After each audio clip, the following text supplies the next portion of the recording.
नमस्कार. मनाची एक गुंफी या यूट्यूब चॅनेलवर मी आशा जोशी आपणा सर्वांचं सहर्ष स्वागत करते. आजचं माझं अनुभव कथन आहे ते डाऊन टू अर्थ असलेले बोमन इराणी. बोरिवलीला नीरजा पिक्चरचं शूटिंग झालं. ते जवळजवळ 16-17 दिवस झालं. तिकडे पॅनॅम एरोप्लेनचा सेट तयार केलेला होता. त्याच्यात जवळजवळ 300 पॅसेंजर्स होते. ते सगळ्या पॅसेंजर्सची बसण्याची सोय एका मांडवात केली होती. मांडवाच्या एंट्रन्सच्या उजव्याच बाजूला स्टेज होतं मोठं घातलेलं, आणि त्याच्यासमोर म्हणजे डाव्या हाताला एंट्रन्सच्या सगळ्या पॅसेंजर्ससाठी खुर्च्या ठेवलेल्या होत्या. स्टेजवर नीरजा भानोतचं खऱ्या मोठं पोर्ट्रेट लावलं होतं, आणि शूटिंग सुरू व्हायच्या आधी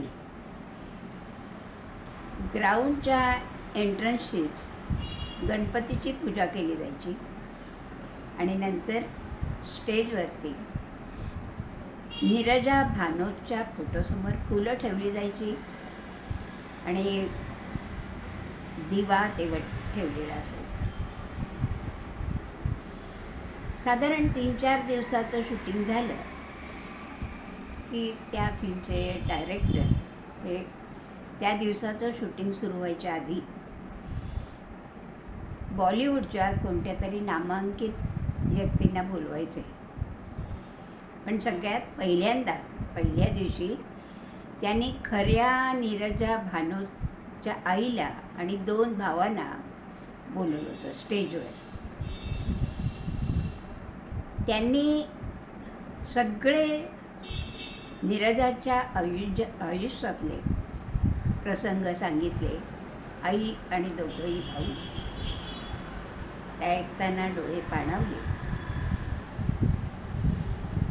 आणि आपोआपच नीरजा पिक्चरची सगळी बॅकग्राऊंड ही तयार झाली. आणि तेव्हा जाणवलं की तिच्या आयुष्यातले हे खरे प्रसंग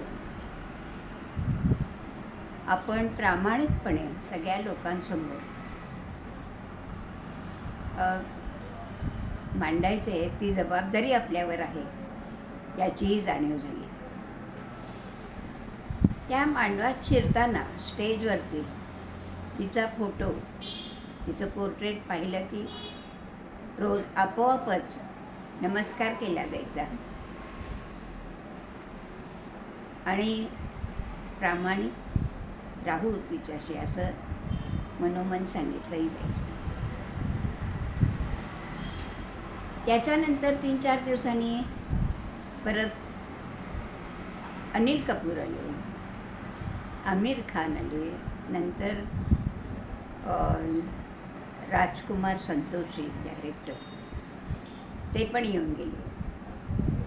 ते आत्तापर्यंत झालेलं शूटिंग बघायचे, आणि नंतर त्यांचं मत सगळ्यांच्या समोर मांडायचे, आणि सगळ्यांच्याच मते एकंदर पिक्चर खूप चांगला होणार आहे असं त्यांच्या सगळ्यांचं मत पडलं.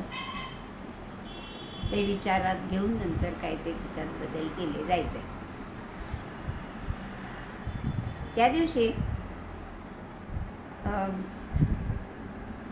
मी शूटिंगसाठी तयार होऊन मांडवात शिरेपर्यंत बोमन इराणी स्टेजवर आलेले होते. त्यांचं भाषण सुरू होतं,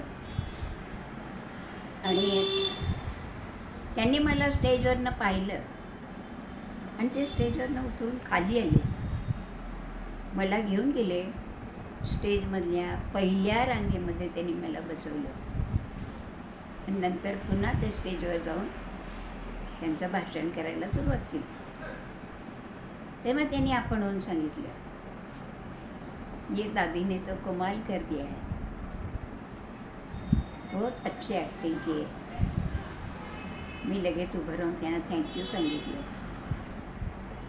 तेव्हा एकदा वाटलं की तोंड देखलं सांगितलं असेल, मी समोर दिसले म्हणून सांगितलं असेल, पण ते तसं नव्हतं.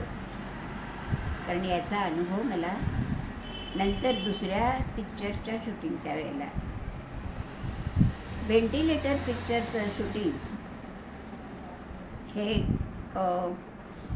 कुर्ल्याला हॉस्पिटलमध्ये होत होतं. त्या पिक्चरमध्ये बोमन इराणी डॉक्टर झालेले आहेत आणि त्या पेशंटचे आम्ही सगळे नातेवाईक गावाहून मुद्दाम इकडे येतो. त्यावेळी बोमन इराणी डॉक्टर म्हणून सगळे अवयव आपले कुठे आहेत, त्याचं काय काम आहे, पेशंटची कशी कंडिशन आहे, व्हेंटिलेटरमुळे काय होतं, हे सगळं आम्हाला समजावून सांगितलं. हा सीन आम्हाला त्या राजेश मापुसकर सरांनी समजावून सांगितला. त्याचेही 3-4 शॉट्स झाले. सगळा हॉल भरलेला होता. नातेवाईक पूर्ण आलेले होते, त्याच्यामुळे ती 6-7 भावना खूप जणं होती. हॉल भरलेलाच होता. आणि त्यावेळेला तो सीन पूर्ण झाल्यानंतर, ओके झाल्यावर, बोमन इराणी माझ्या इकडे आले. सगळ्या हॉलमध्ये त्यांनी मला ओळखलं. इतक्या दिवसानंतर पण सांगितलं, दादीजी हमने नीरजा पिक्चर देखी, क्या बढ़िया एक्टिंग की है अपनी, काँग्रॅट्स. मी अगदी थक्क झाले. इतक्या दिवसानंतर हा एवढा मोठा माणूस कामात व्यग्र असताना इतकं लक्षात ठेवून त्याने मला आवर्जून सांगितलं, कारण ते डाऊन टू अर्थ होतं. त्या एवढ्या मोठ्या माणसाकडनं मला हे सर्टिफिकेटच मिळालं. मला खूप बरं वाटलं.